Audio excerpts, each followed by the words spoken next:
What's going on, YouTube? Sean here, and welcome to another edition of After the Movie. Currently in my theater parking lot, I just got done watching M3GAN 2.0, the sequel to M3GAN, and basically this film follows some of the previous characters from the first film, and M3GAN kind of at the end of that movie kind of went into like the cloud of sorts, and she's kind of been lurking in the shadows, I suppose.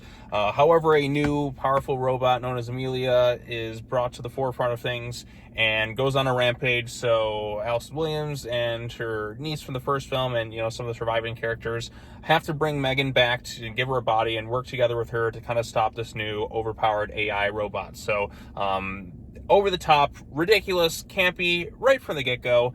I did enjoy the first M3GAN film. I kind of knew I was going to like it right from the get-go, with kind of the campy little advertisements that they kind of had, like the little commercials for the products and stuff for like the kids and all that they were selling in that.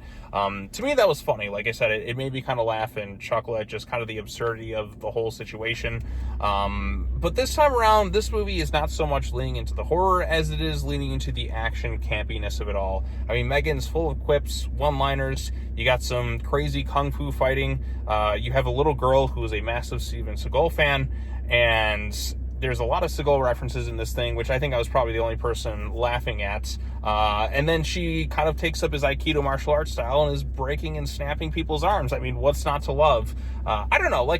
For me, this one was a lot more fun than the first film. I mean, the first film, like I said, leaned more into the horror. This one is action, comedy, campiness, amped up to 11. I mean, M3GAN is just kind of has her redemption arc of sorts in this movie. It goes basically full Terminator 2, where in Terminator 2 you had Arnold, who was the villain of the first movie. Now in the second film, he's a new Terminator, mind you. This one's a little bit different in that it's the same character evolving from kind of like their villainous side to kind of more of a heroic anti-hero sort of way to take down another larger threat.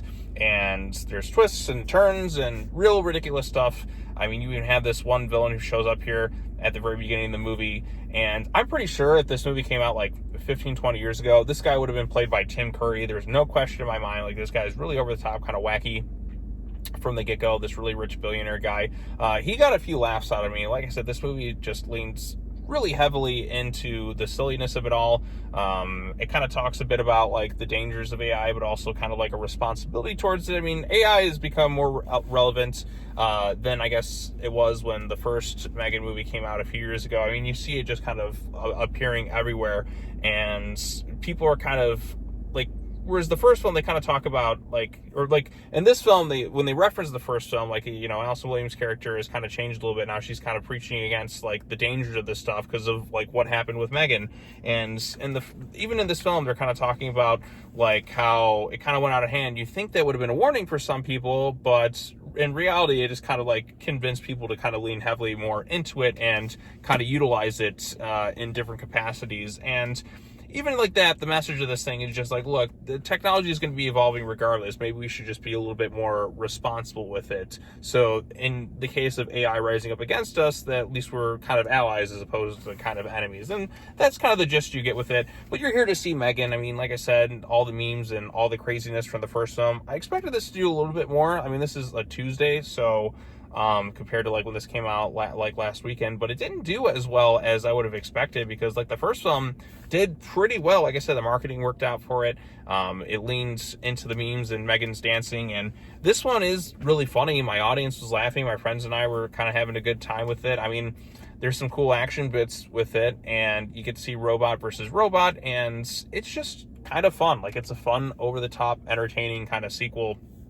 If you didn't really like the first film, maybe you might like this one a little bit more, like I did, because it just kind of embraced that campiness. And I'm somebody who likes campy stuff. I mean, I love like Adam West Batman to me. That's really campy and funny. Or Sam Raimi's Spider-Man. Those films have really campy moments. Or James Wan, like, who's the producer on this thing. I mean, look what *Malignant* did. The first half is like, okay, we're kind of serious here, and then the second half, it just goes full goofy, like really silly, kind of ridiculous stuff. And I think that's what he's just kind of leaning into.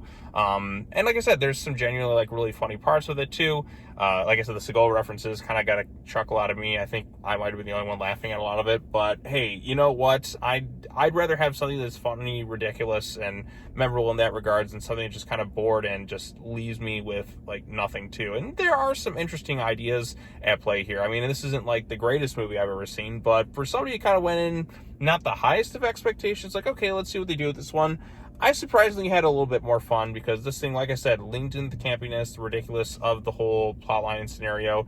And I did like seeing how Megan's character has progressed since the first film, and all that too, and some of the things it talks about, like how AI kind of evolves and such. So I think there were some interesting ideas in there. And yeah, they could have leaned more into the horror and all that, but they know their audience, right? Like, they know Megan has kind of become, I don't want to say horror icon status just yet, but she is genuinely like a really funny kind of like horror character. It's kind of actually like, I don't know, she's kind of evolved different genres, and I think that is kind of interesting how it's kind of changed from the first film to the second film, going from this like more horror oriented to now just this campy action vibes with the sequel. And like I said, I kind of like when sequels kind of change it up a little bit in that regards, and it kind of made me think of Happy Death Day, like 1 versus 2, whereas the first one was definitely horror, where the second one just kind of was like more straight up goofy sci-fi comedy with it too. So, and that's kind of the vibes I get. Like, it's like jumping from Happy Death Day 1 to Happy Death Day 2U in this one in that regard. So and both, like, for me, were like pretty fun times. I think, like I said, Megan is a fun character to follow in this thing, and even seeing some of the you know, Allison Williams' character evolve, and seeing her niece Katie evolve a little bit too from the first film as well, and just seeing kind of like this untrusting nature between her and Megan, and maybe that relationship kind of evolves, but you understand why she is paranoid, because this thing that she created kind of went rogue in the first movie and kind of did some really bad things. But even, you know, Megan is changed a lot in a few years since the first film, and you see kind of that character evolution. Like I said, it is kind of a nice little bit to it all, and I wouldn't mind seeing more of these things. Let's see Megan take down like other things. I mean, hell, I like a good villain redemption arc if you can kind of pull it off right. And here, I mean, Megan did some bad things in the first movie for sure, but it was kind of, you know, it was an AI programming. It didn't always necessarily know like what it was doing. For the most part, like I said, she's kind of changed and evolved a little bit as this thing goes on. And like I said, that evolution is kind of what made it a little bit more interesting to me in some ways too. So, but again, this is fun. Plot, like I said, pulls a little bit of a Terminator 2, but in a more campy, goofy sort of way. And I had a pretty good time with it. There's like a twist in there, I guess, I suppose. You know, I won't give anything away, but it is, like I said, it is kind of funny. And you, like I said, the character's motivations, like, you kind of understand it first, but then it goes a little wacky, silly, ridiculous. But you know what? That's kind of the movie in a nutshell. So, but I had a fun time with it. I don't know, like I said, if people like this more or less than the first film. I had a little bit more fun. Again, it's been a little while since I've seen the first movie, which I did enjoy. But here I'm just like, it just kind of leaned more into the ridiculousness, and that's kind of what I was looking for. But hey, you know what? Good time for me. Not sure if it'll be for you per se, but I like campiness, so it kind of worked for me. But anyways, if you've seen M3GAN 2.0, let me know what you thought of it in the comment section down below. Be sure to like this video, share it with your friends, subscribe to the YouTube channel for more content, hit the bell for notification, all that fun stuff, and I will see you all in the next video. Peace out.